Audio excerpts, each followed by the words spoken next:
para que yo pueda sospechar de un cuadro de diabetes? Obesidad.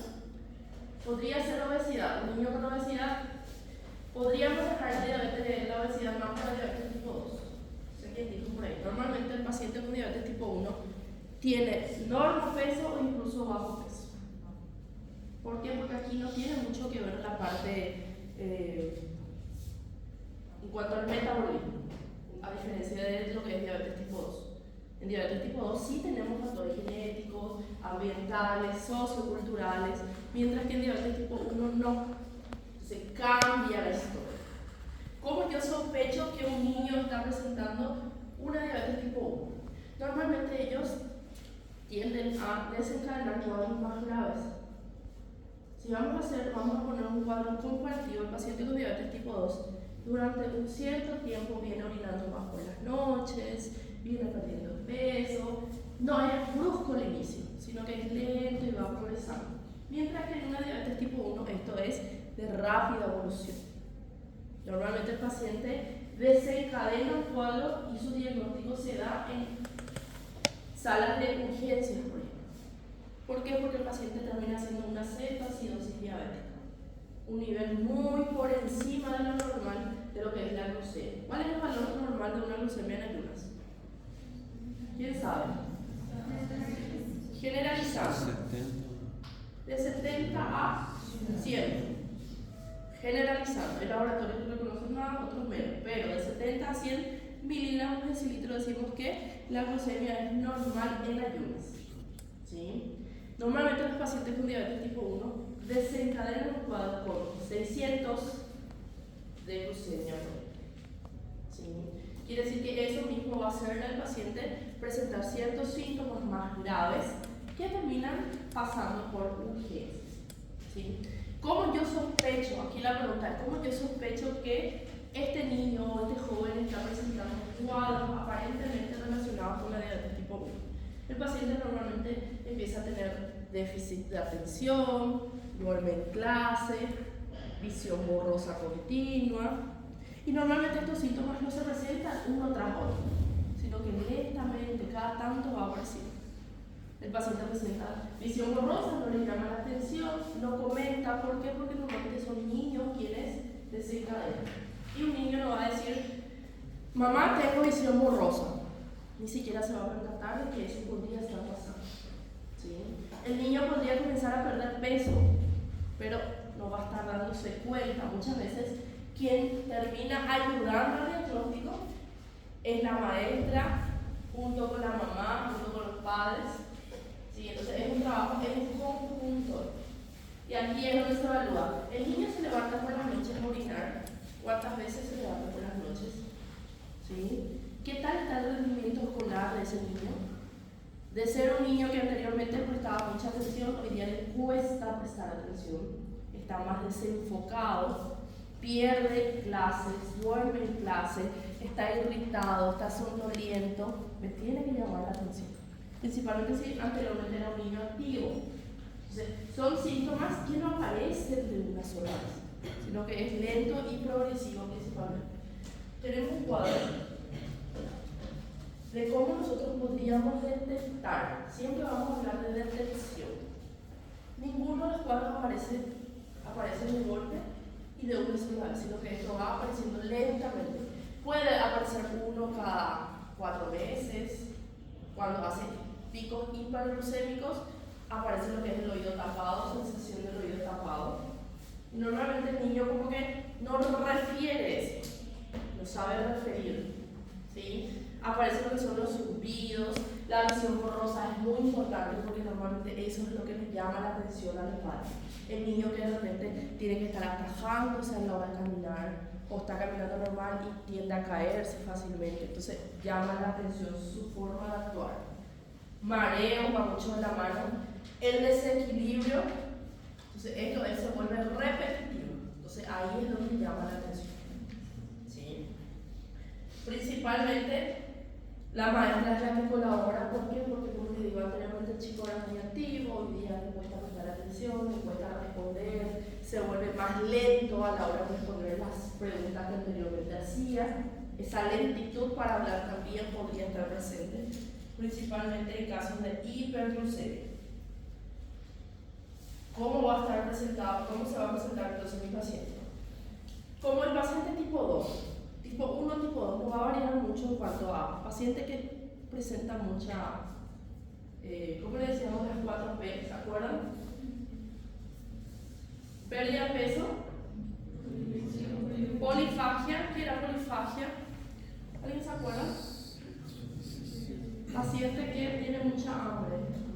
Poliuria, paciente que orina mucho, quiere orinar mucho. Luego, polidipsia, paciente que tiene mucha sed. Toma agua, cuanto más agua toma, más sed tiene. ¿Sí? Y la pérdida de peso, como decíamos, son las 4P principalmente. No aparecen todas de una vez. Si yo voy interrogando, voy investigando, voy a darme cuenta que sí. Ah, sí, el niño se levanta 4 veces a orinar. Les tiene que llamar la atención. Toma agua. Un niño de 7, 8 años normalmente no completa 2 litros de agua por día. Sin embargo, un niño con sospecha de diabetes puede superar eso. O sea, investigando voy a llegar a ese posible diagnóstico. Mi sintomatología, la parte clínica, me va a orientar siempre. Pero mi complemento es lo que me lleva al diagnóstico.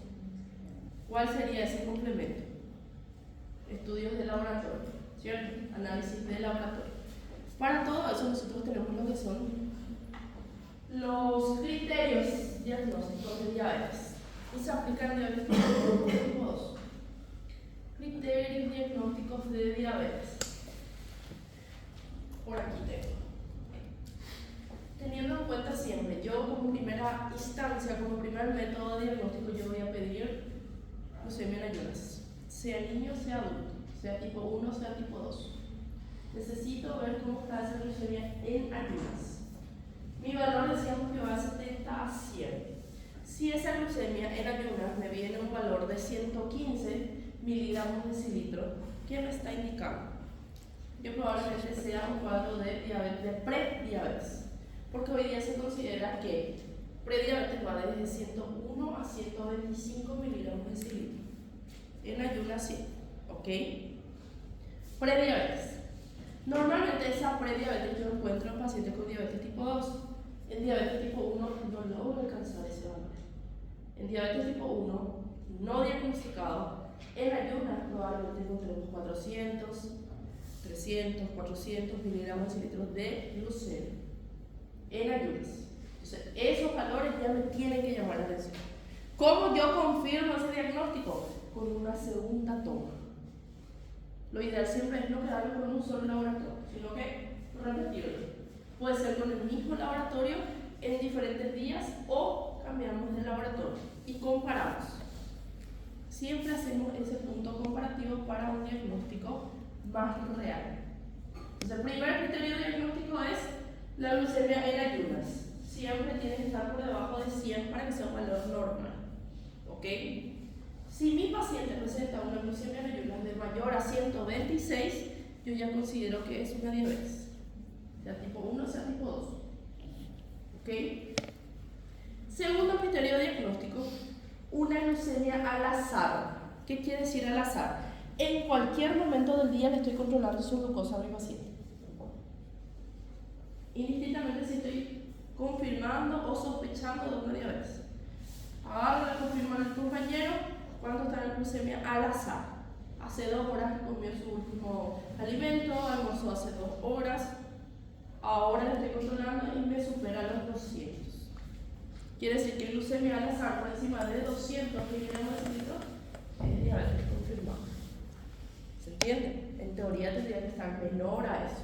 160, 180, que es el objetivo del tratamiento de mi paciente. Ahora yo me controlo la glucemia y está en 180 miligramos de decilitro, en este horario es normal. En ayunas y ese mismo valor ya es diabetes. ¿Se entiende? Tenemos 2 criterios. Tercer criterio, prueba de tolerancia oral a la glucosa. Esto se aplica normalmente más en pacientes gestantes. Se da una cierta dosis de glucemia, el paciente tiene que consumir, a las 2 horas le controlamos y vemos si está por encima de 200 o menos a 200. Si supera los 200, confirmamos un cuadro de diabetes. ¿Se entiende? 3 criterios. El cuarto y el más importante para pacientes ya diagnosticados, lo que es la hemoglobina glicosilada. Tiene valor normal en porcentaje. Y normalmente me indica cómo estuvo la glucemia durante los últimos 6 meses. ¿Sí? Durante los últimos 6 meses.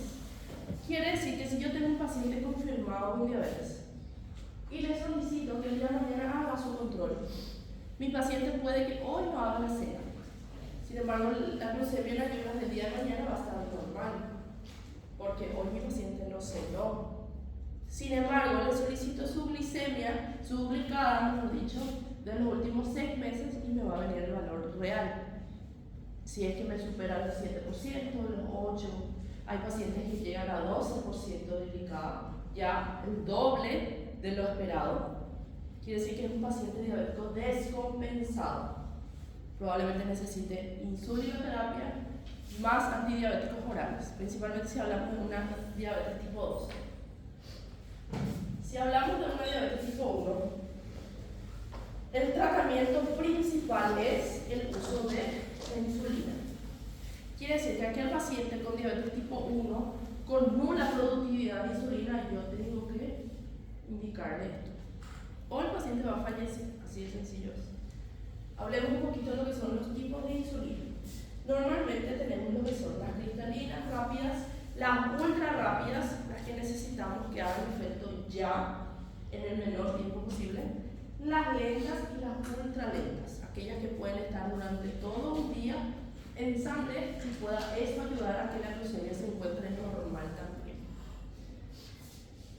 Normalmente estas insulinas, aquí el ministerio provee de forma gratuita, ¿sí? Varía mucho de paciente a paciente, para saber cuál es el más real y más indicado para cada tipo de paciente. Yo no le puedo indicar a todos los pacientes con diabetes tipo 1 la ultralenta. ¿Por qué? Porque mi paciente va a hacer picos hiperglucémicos. Y ustedes saben que ningún exceso es bueno. Ni un exceso por encima, ni uno por debajo. Una hipoglucemia me trae complicaciones, una hiperglucemia también me trae complicaciones. Entonces, ningún extremo va a ser bueno. La insulina cristalina rápida, normalmente a los 30 minutos después de haber iniciado su tratamiento, empieza a hacer efecto. Tiene un pico máximo de hasta 3 horas. Quiere decir que mi paciente posterior a su almuerzo viene a la urgencia, controlamos, está a un valor de 300 miligramos por cilindro, indico una dosis de esta insulina y controlo. A los 30 minutos empieza a bajar ese valor. No quiere decir que hace un descenso rápido, porque eso también es malo.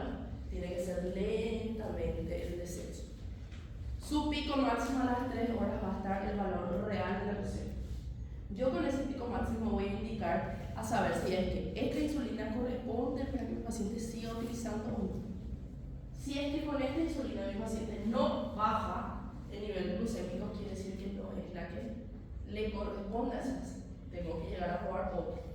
Entonces, siempre que tengamos sospecha de un paciente diabético y el uso de insulina, esto se va probando según la glucemia, cómo se presenta en ayunas y 2 horas por ingesta de comida.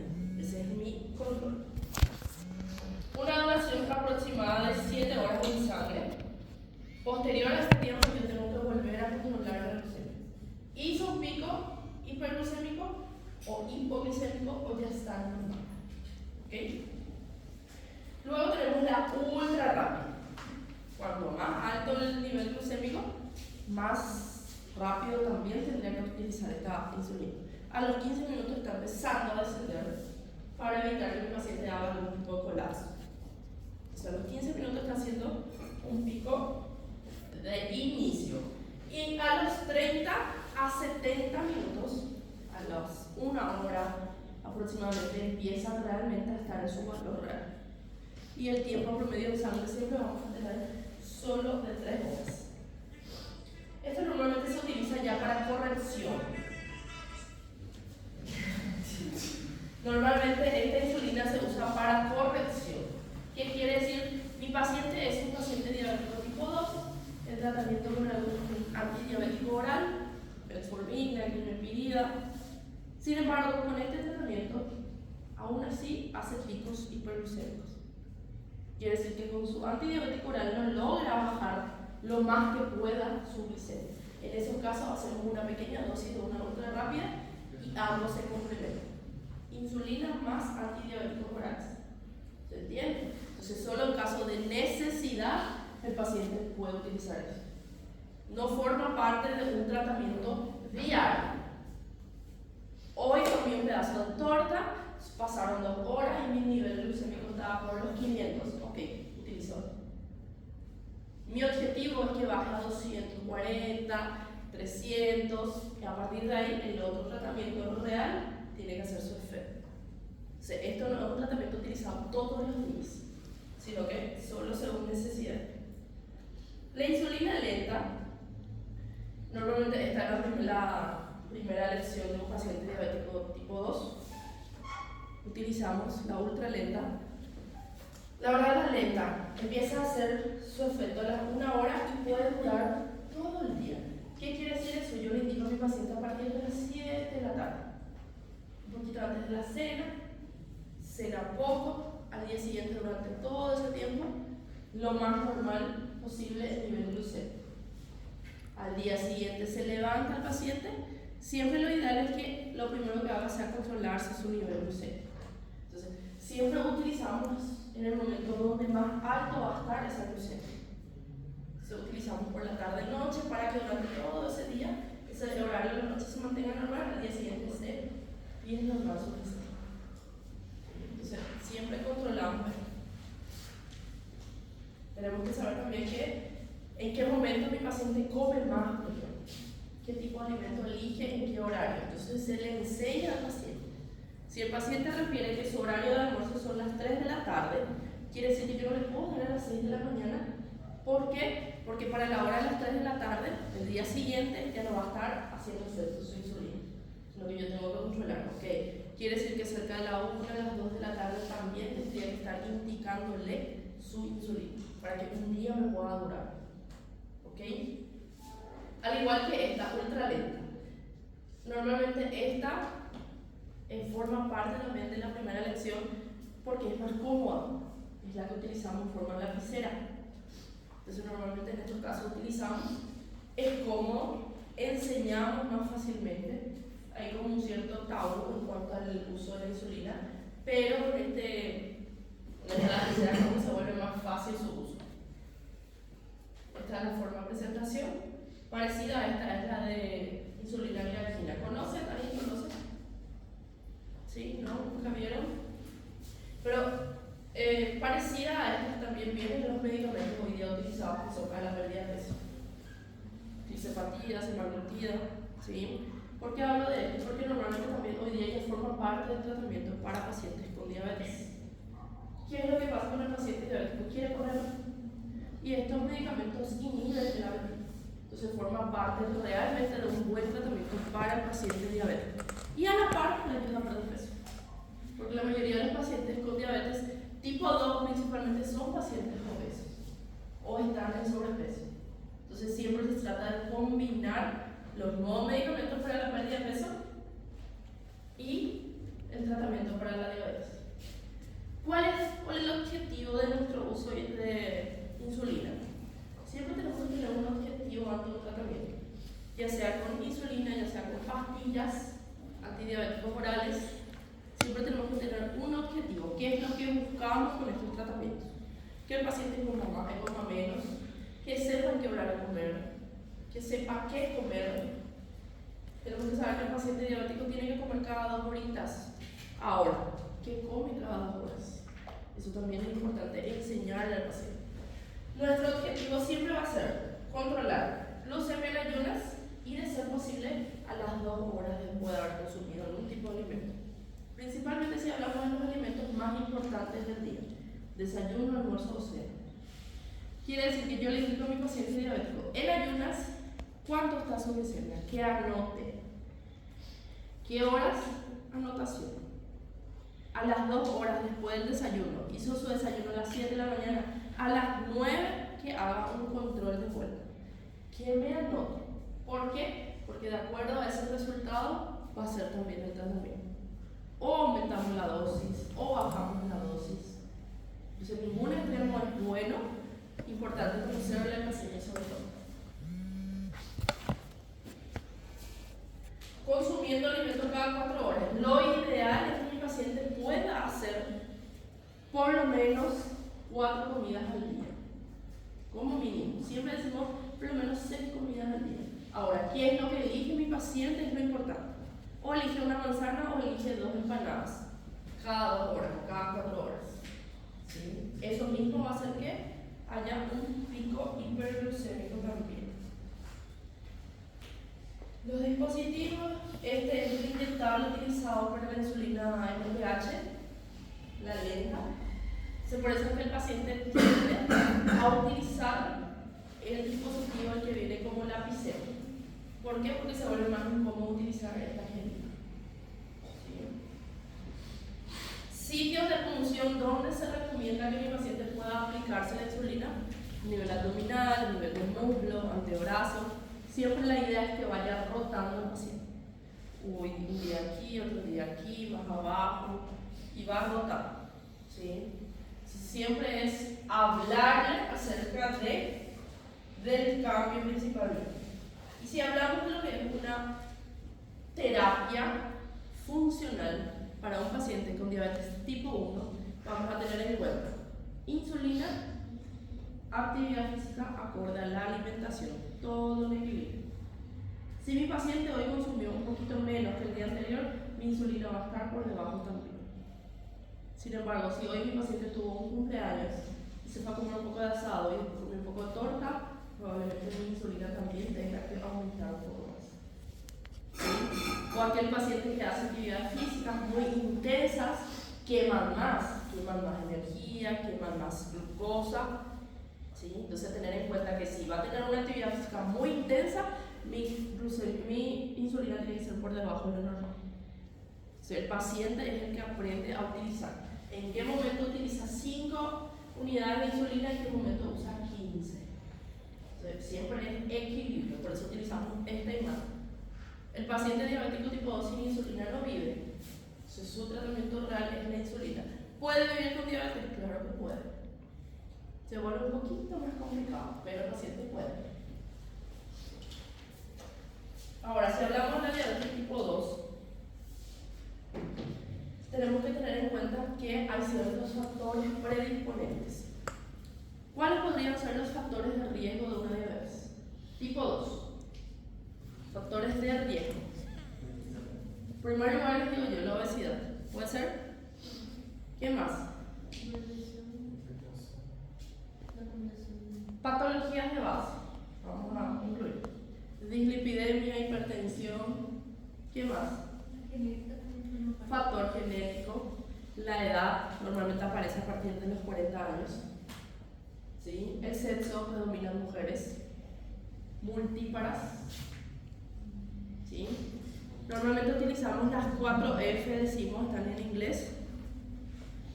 Obesidad superior a 40 años, multípara y mujer. ¿Sí? Las 4 F son factores de riesgo en diabetes tipo 2. Multípara, muchos hijos. Mujer que ha tenido varios hijos. ¿Sí? Otro factor de riesgo para que mi paciente de aquí a un cierto tiempo tenga este diagnóstico es aquel paciente que haya nacido con un peso superior a 4 kilogramos, macrofetos. ¿Sí? Quiere decir que si yo nací con superior a 4 kilos, en la edad adulta puedo predisponer a presentar también una diabetes tipo 2. Entonces son factores de riesgo. ¿Ok?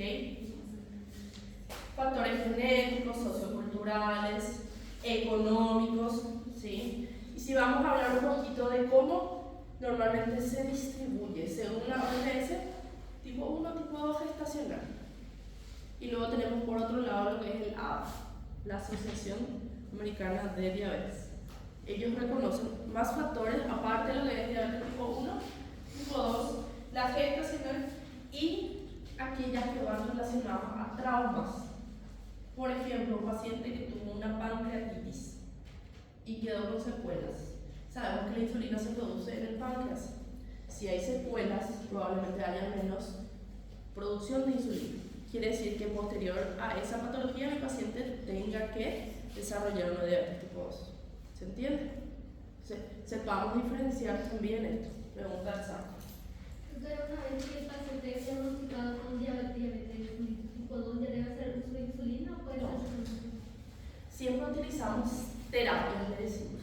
Aquel paciente que está iniciando un tratamiento, hacemos combinación alimentación-medicación. Siempre el primer tratamiento para el paciente con diabetes tipo 2 son antidiabéticos orales. Y vemos adherencia. ¿Qué quiere decir adherencia? Mi paciente sabe que tiene la enfermedad.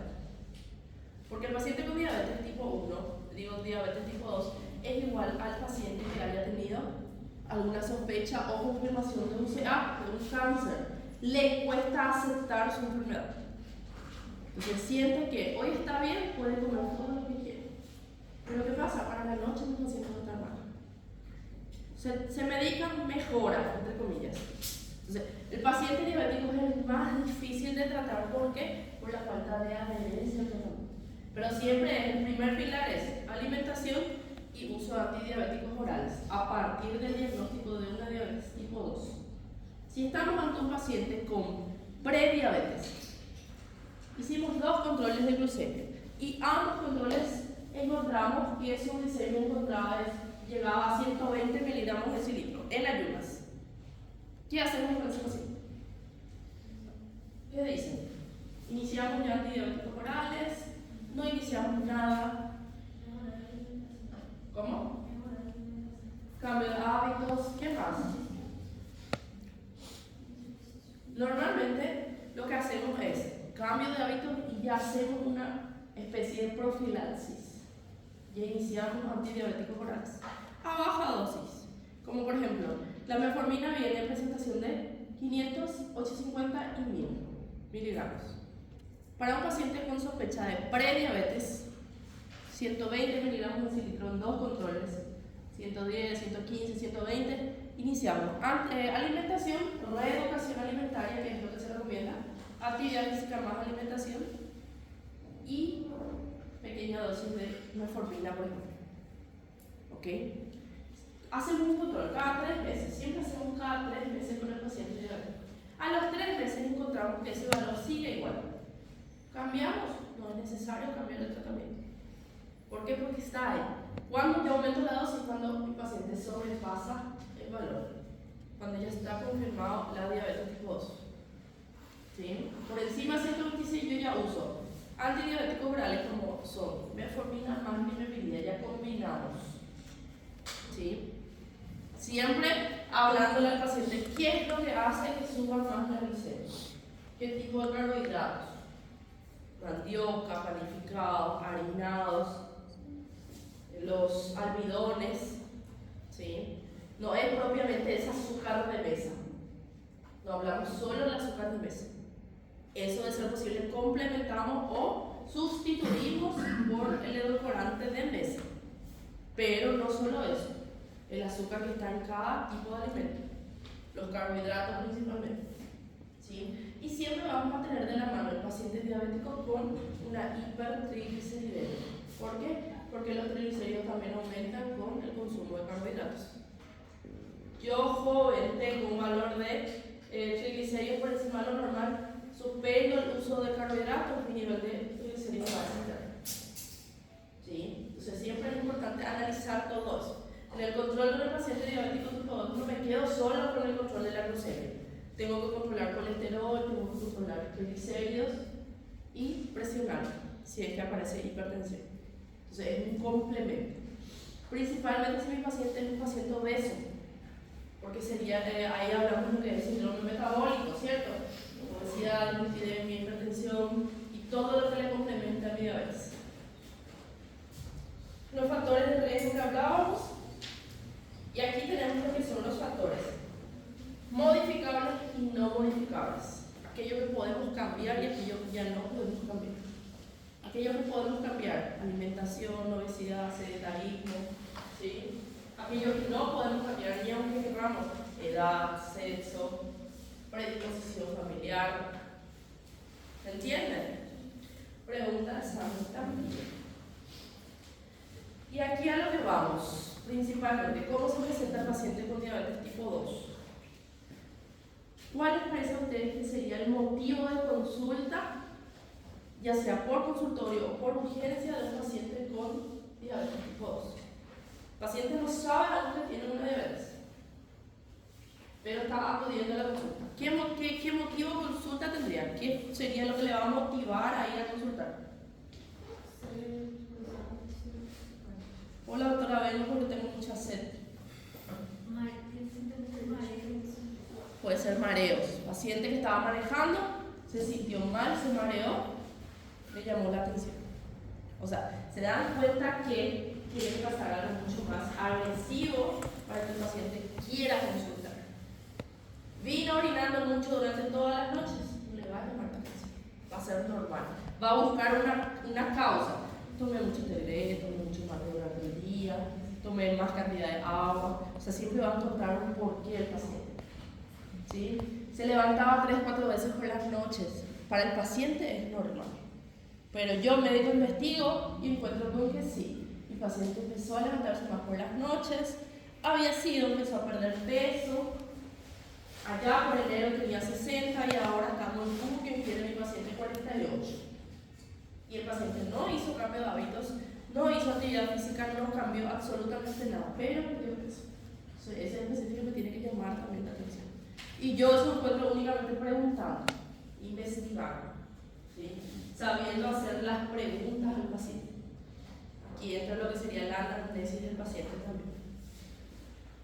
Polifagia, el paciente come más, tiene más hambre. Por las noches el paciente se levanta a comer. Anteriormente no hacía, hoy día hace, únicamente preguntándole al paciente si realmente está haciendo eso, se va a percatar de que sí. Anteriormente no hacía y ahora sí. Ay, sí, es llamativo, claro, es llamativo. Entonces buscamos también eso. Otro motivo de consulta frecuente suele ser la herida que no sana. Mi paciente hace cuestión de 22 días tuvo un rasguño, el gato de arañón, y esa herida nunca sanó. Más bien, empeoró. Se inflamó, hay signos de inflamación en la zona, hay dolor. Hace 22 días. Normalmente las heridas cicatrizan en 8 días. Depende de la herida, por supuesto, pero 22 días en un rasguño ya es mucho. Y si superan un mes, con mayor razón. Entonces, heridas que no sanan, tienen que llamar la atención. ¿Ok? Aquí hay dos cosas. Esa herida que no sana, descartar diabetes. Y si esa herida no sana, y ya pasaron 6 meses, ¿qué yo puedo pensar? Un cáncer, por ejemplo. Una herida que hace 6 meses tengo y no mejoró, no empeoró, quedó ahí, pero no cicatrizó y pasaron 6 meses, yo tengo que descartar algo malo. ¿Estamos? Infecciones genitales a repetición, principalmente si hablamos de mujeres. Infección urinaria a repetición. Es muy frecuente encontrar infección urinaria en mujeres con diabetes tipo 2. Constantemente mi paciente está con una infección urinaria. Aparte de orinar más, hay sequedad vaginal, que ya son secuelas de una diabetes tipo 2. Entonces, otro motivo de consulta frecuente puede ser aquella paciente que viene constantemente por infección urinaria. Cada 3 meses, de vuelta infección urinaria. Quiere decir que yo tengo que hacer todo el mapeo, el control general. Análisis de laboratorio, orina, cuadros inflamatorios, infecciosos. Y si vamos a hablar de los más graves, ya es un paciente en estupor, paciente en coma, desmayado, desorientado, perdido en tiempo, espacio y persona. Ya hablamos de un paciente que ha superado por lo menos los 600 miligramos por cilindro de glucosa en sangre. ¿Preguntas hasta ahí? ¿Se entiende lo que hablo? Estoy hablando por mi nariz. Bueno, síntomas. Si yo les pido entonces 10 manifestaciones clínicas de diabetes, y les voy a pedir. Entonces van a buscar, entre ellos primero, poliuria, polifagia, polidipsia, pérdida de peso, mareos, vértigo, mareos, náuseas, vómitos en algunos casos. ¿Qué más?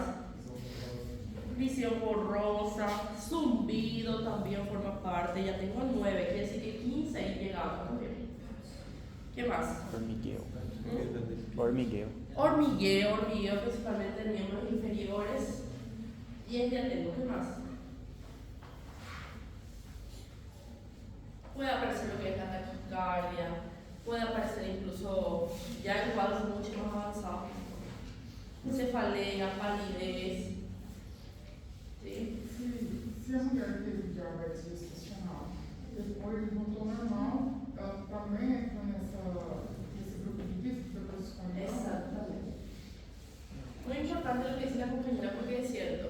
Si mi paciente antes de la gestación no presentaba diabetes, durante la gestación vino y desencadenó una diabetes gestacional, posterior a la gestación se normaliza esa glucosa. ¿Pero qué quiere decir eso? Que quedó con un factor importante, que durante la gestación hizo una diabetes y cuando supera un cierto tiempo, una cierta edad, puede desencadenar ya una diabetes tipo 2, confirmada. Porque no es lo mismo decir diabetes tipo 2 a diabetes gestacional. Su nombre lo dice, durante la gestación. Te escucho. El paciente diabético también puede tener Mialgia, artralgia, sensibilidad. El paciente con diabetes normalmente pierde esa sensibilidad incluso. ¿Sí? Siente que por eso es que normalmente en los pacientes diabéticos cuando hay lesión en pie, en dedo grande del pie, el paciente no siente eso. No sintió que le picó un bicho y que ahora la herida está mucho más grande, o no sintió que el zapato le estaba rozando, pierde esa sensibilidad incluso. Pero sí, el paciente con una hiperglucemia, supongamos, paciente que está bien tratado, etc., hizo un pico hiperglucémico, está con 300 de glucosa. Mi paciente va a presentar hormigueo, dolor muscular, coloración rojiza de la cara. El paciente va a estar hipercargado y normalmente tiende a confundirse con un cuadro de perimenopausia, principalmente si supera los 40 años. Entonces siempre analizamos si es que el paciente es la primera vez que está teniendo esto y ahí empezamos en el interrogatorio. Pérdida de peso, orina, comida, alimentación, etc. O el paciente únicamente está en su periodo de perimenopausia, camino a la menopausia, que también da hormigueo, mialgia, coloración rojiza, calor, rubor que tiene el paciente. ¿Sí? Acá tenemos más, falta de energía, hambre constante, cambio de ánimo. Fácilmente llegamos a 15 manifestaciones clínicas, pero probablemente le pidamos a 10. Sí. ¿La falta de civilización es más propia de la diabetes tipo 2? ¿O de Tipo 2 normalmente da. ¿Por qué? Porque el paciente con diabetes tipo 1 no le da mucho tiempo a hacer picos hiperglucémicos. Con su insulina siempre se mantiene ahí al nivel normal. ¿Sí? El paciente se da cuenta que subió por encima de lo normal su glicemia y ya hace controles. Y ya se normaliza. Sin embargo, un paciente diabético tipo 2 puede vivir con la glucemia alterada mucho tiempo, con muchos síntomas, pero por mucho tiempo también. ¿Cómo diagnosticamos? Ya tenemos todo el cuadro clínico, manifestaciones clínicas, y aquí aplicamos lo que son los criterios de diagnóstico. A ver, ¿quién se anima a decirme un criterio? Que levante la mano, no todos al mismo tiempo. Sin mirar por acá. Un criterio de diagnóstico para diabetes. ¿Quién se anima? Decir. Glucosa. Sin mirar. Glucosa en ayunas. ¿Glucosa? En ayunas. En ayunas, ¿cuánto? Y Siempre vamos a dar así, nombre y apellido. Glucosa en ayunas por encima por de encima de 127. 126 Sí. miligramos decilitro. En el examen también, ¿ok? 126 miligramos decilitro, nombre y apellido completo. Si me ponen glucemia en ayunas 126, incompleto, no sirve. Segundo criterio. ¿Quién por aquí? Escucha. Sería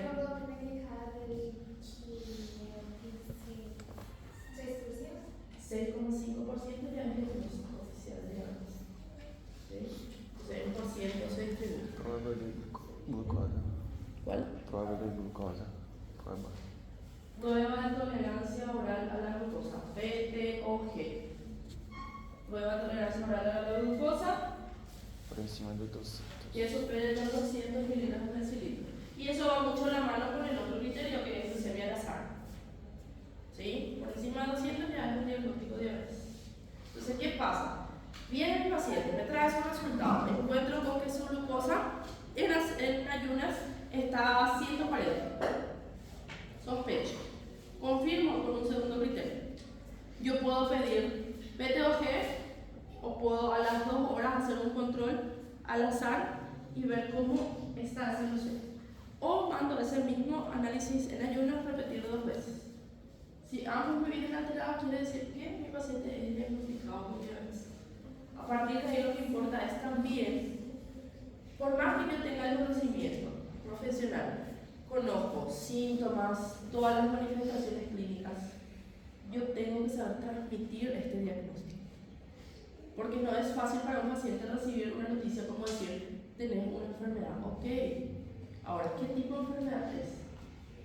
¿Sí? Porque normalmente el paciente con diabetes tipo 2 es un paciente que le gusta comer, es sedentario, no le gusta hacer actividades físicas y que para colmo venga y tenga enfermedades relacionadas a eso que le gusta hacer, es un cambio brusco para el paciente. Entonces yo tengo que saber pasar la información como diagnóstico. Entonces, cuidemos ese tacto con el paciente. El diagnóstico de diabetes tipo 2 tenemos que saber decir, pero principalmente tenemos que saber enseñar. Tenemos que enseñar al paciente cómo comer, en qué horario, qué tipo de alimento, todo eso. Bueno, estos son los criterios, prueba de tolerancia oral a la glucosa, siempre hacemos, aquí tenemos el resumen, hacemos lo que es el control a las 2 horas, es importantísimo, principalmente si estamos ante un paciente con un paciente gestante, una paciente gestante.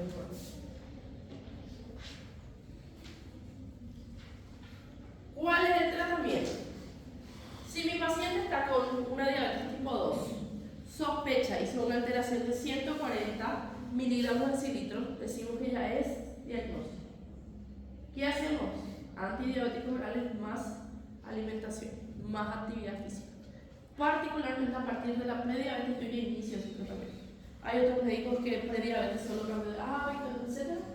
Y a partir del diagnóstico oficial, el tratamiento con antidiabéticos orales. Particularmente siempre inicio, a partir de la prediabetes yo ya inicio antidiabéticos orales más cambio de hábitos. ¿Por qué? Porque si ya llegó luego a una prediabetes, porque no tiene cambio de hábitos buenos, no hace un plan real. Entonces va a venir de aquí a 3 meses más, de aquí a 6 meses más, mi paciente va a venir con el diagnóstico ya de diabetes. Si yo ahora con prediabetes no inicio un tratamiento con antidiabéticos orales. ¿Se entiende? Entonces siempre es hacer la combinación. Enseñar al paciente acerca de la caminata, de qué tipo de actividad física puede hacer, qué tipo de alimento, cada cuántas horas. ¿Sí? Enseñarle al paciente que en la mandioca no hace falta que esté en la mesa principal, porque yo veo que ahí más voy a ir agarrando y no voy a tener control de lo que estoy agarrando. Si pongo el paquete de pan en la mesa, y se nos pasa a todos, no solo el paciente diabético. Yo veo que el pan está blandito, saliendo recién del horno, voy a agarrar más y más y más. Ahora, si ese pan yo allá en la cocina me sirvo un pedazo de pan o un pedazo de arroz, una porción de arroz, y vengo a la mesa y me siento con eso que tengo y la mesa vacía, yo con eso me quedo. ¿Se entiende? No voy a estar girando, porque cuanto más yo veo, más voy a querer. Y no voy a tener un límite. Y eso es importantísimo enseñar al paciente. Otra cosa importante es el ambiente familiar. ¿De qué sirve que mi paciente quiera cuidarse? Coma su ensaladita, su pan, su carne vuelta y vuelta y venga el hijo a comer una empanada o una hamburguesa. Ese ambiente familiar importa muchísimo, ¿no? Otra cosa y no menos importante, la consulta. El paciente diabético no puede ir solo a la consulta. ¿Por qué? Porque son mentirosos. Ellos nunca comen nada.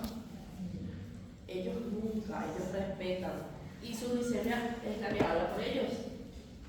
Entonces siempre es importante que el paciente diabético vaya acompañado, pero que ese acompañante también entienda lo que le está pasando a mamá o a papá, que son los pacientes en este caso. ¿Sí? Entonces, por eso les digo, si yo confirmo en un paciente diabetes y le pido su estudio, siempre indicándole que tiene que repetir más de un estudio, no solo uno. Porque si no, si mi paciente me viene solo con su glucemia en ayunas, el día anterior no va a comer y esa glucemia en ayunas va a estar lo más normal posible. Pero su ubicada es la que va a dar un paciente. Entonces siempre es enseñarle que no sirve de nada que tenga un dieta, no sé. La educación es la clave más importante. Tener en cuenta sobre la actividad física 20 minutos para iniciar. Hoy 20 minutos, mañana 30, pasado mañana 40, luego llego a los 45 minutos. Alcanzo 45 minutos, tratar de hacer todos los días. Y mantener. No es para perder peso, porque 45 minutos de caminata no sirve absolutamente de nada más que de protección cardíaca. ¿Sí? Por eso es que le decimos que son como cardiomoduladores. La actividad física, la caminata es un cardiomodulador. Le ayuda al corazón a trabajar bien, la musculatura, etcétera, etcétera, etcétera. Pérdida de peso no se realiza con 45 minutos de caminar. Cambia según la edad del paciente y según el tipo de actividad. Dentro de su control, dentro de su tratamiento, también es importante hablar del control periódico. Cada 6 meses mi paciente debe ser posible un chequeo completito. El paciente diabético con mínimo 2 controles al año. Si logramos 3 por año, mejor. Vamos a encontrar un paciente sano, con diabetes, pero tratado. Compensado significa eso. ¿Sí? No sirve nada que hoy se trate, mañana amanezca bien, no toma sus medicamentos, que es lo que más ocurre. Enseñar acerca de eso también. Nuestro objetivo, decíamos, la prevención. Si yo ya tengo un paciente con un ambiente familiar obesogénico y mi paciente no es aún obeso, ¿qué me indica? Que el siguiente obeso va a ser él. Si el ambiente es obesogénico, mamá obesa, papá obeso, la alimentación, lo que hay en la heladera es Coca-Cola y no cero, porque la Coca-Cola cero no es rica. Y es mentira, es lo mismo y es más rico que la Coca-Cola. ¿Cierto? Tener en cuenta qué es lo que hay en la heladera. El niño no va a pedir si es que no hay. Si yo tengo un niño obeso, el niño no va a venir a pedirme papas fritas, si es que no hay. Si hay, eso va a querer. Otra cosa importante, y siempre hablamos en consultorio con los padres. Si yo quiero que mi hijo consuma la naranja, yo primero tengo que consumir. ¿Sí? Por más que sea rico o no. Si yo quiero que mi hijo pueda tener el hábito, yo tengo que consumir primero. Otra característica es que esa fruta tiene que estar a la vista. Cuanto más colorido, más atractivo. ¿Sí? Pero aquí entramos en dilema. Si es para niños, se aplica; si es para diabéticos adultos, no. Porque ellos no pueden consumir todas las frutas que quieran y la cantidad que quieran, porque es fruta. Las frutas también tienen azúcares. O sea, siempre con limitaciones, ¿ok? Tratamiento, siempre lo ideal es alimentación, reeducación alimentaria, antidiabéticos orales según necesidad, buen tratamiento, y mi paciente se va a mantener sano por mucho tiempo.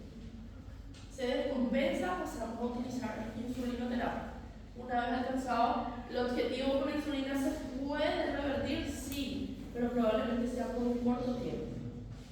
Quiere decir que mi paciente con diabetes tipo 2 usó insulina, normalizó su glucosa, puede abandonar la insulina, pero en un momento probablemente tienda a alterar algo. O sea, siempre el paciente diabético hace. Lo mismo pasa con el paciente obeso. Y entre las complicaciones, la más frecuente va a ser la neuropatía, aquella pérdida de sensibilidad, aquel dolor tipo puntada que el paciente normalmente presenta, siempre va relacionado a nivel del abdomen, a nivel de los miembros inferiores, ¿sí? Hormigueo, dolor tipo puntada. afectada, pérdida de la visión, lentamente mi paciente va perdiendo la visión, ¿sí? Tener en cuenta también que existe lo que es el pie diabético, cuidar mucho el calzado que está utilizando mi paciente, de ser posible que sea un calzado acolchonado, cerrado, con medias de color claro, principalmente el color blanco. ¿Por qué? Porque si hay una herida da para ver. Si es un color oscuro que todos los días usa el paciente, no se va a percatar que estaba presentando una herida. Las zapatillas que entran entre los dedos no es recomendable para pacientes diabéticos. ¿Por qué? Porque el roce constante va a hacer que genere una lesión. Entonces tener en cuenta eso, poner la plantilla, la pérdida de la musculatura de la base del pie es más rápida en pacientes diabéticos. Entonces ellos normalmente tienden a lesionar el pie, el dedo grande, la base del dedo grande, como que se va descamando la piel y queda débil. No hay forma de revertir esa pérdida muscular. Si yo pierdo musculatura en el brazo, ¿qué hago? Hago una musculación y probablemente como que recupere. Pero ¿y en el dedo del pie cómo hago? Y es lo que normalmente tiende a perderse más fácilmente en pacientes diabéticos. Entonces, hay que tener en cuenta, hay que cuidar la piel, no puede estar resecada. Este frío es horrible para ellos.